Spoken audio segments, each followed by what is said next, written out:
Junkhead. Bonjour, bienvenue sur MAG. Aujourd'hui, on va vous parler d'une petite pépite d'animation qu'on a eu l'occasion de voir au Festival du film fantastique de Strasbourg, et c'est Junkhead de Takahide Ori.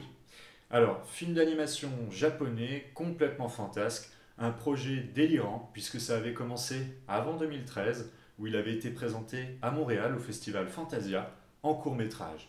Alors, il faut savoir que Junkhead, c'est un film qui a été réalisé tout seul par son réalisateur et de A à Z.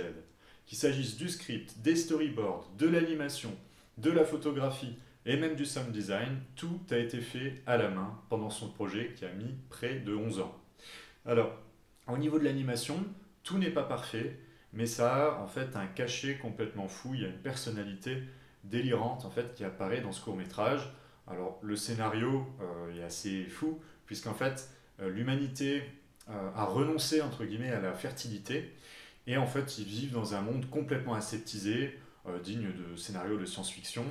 Les personnages ressemblent à des Playmobil. Ils mettent en fait des perruques le matin pour choisir un petit peu l'apparence qu'ils vont avoir et afin de se différencier des autres. Et du jour au lendemain, notre personnage principal va décider de partir à l'aventure dans les profondeurs où en fait des clones qui travaillaient un petit peu en tant qu'esclaves se sont réfugiés, se sont enfuis sous terre.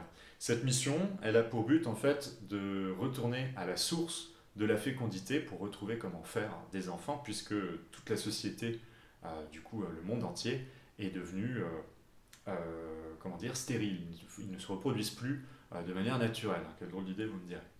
Alors, le film il va nous embarquer très très vite dans des délires qui sont très efficaces. Notre personnage il va être propulsé dans les profondeurs de la Terre dans une espèce de boîte de conserve, d'ailleurs qui rappelle aussi ce qu'on voit dans Mad God, dont on reparlera sur Mag.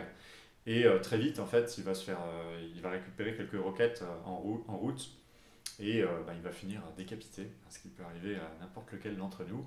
Et une fois qu'il est décapité, il va être récupéré par des habitants à la forme un petit peu humaine, ou en tout cas qui s'en rapprochent, quoique certains se rapprochent plus de Giger, et ils vont le rafistoler, le remettre dans un autre corps, d'où le terme de Junkhead, et lui donner des missions, des choses comme ça, et petit à petit, en fait, ça va générer toute l'aventure de notre personnage.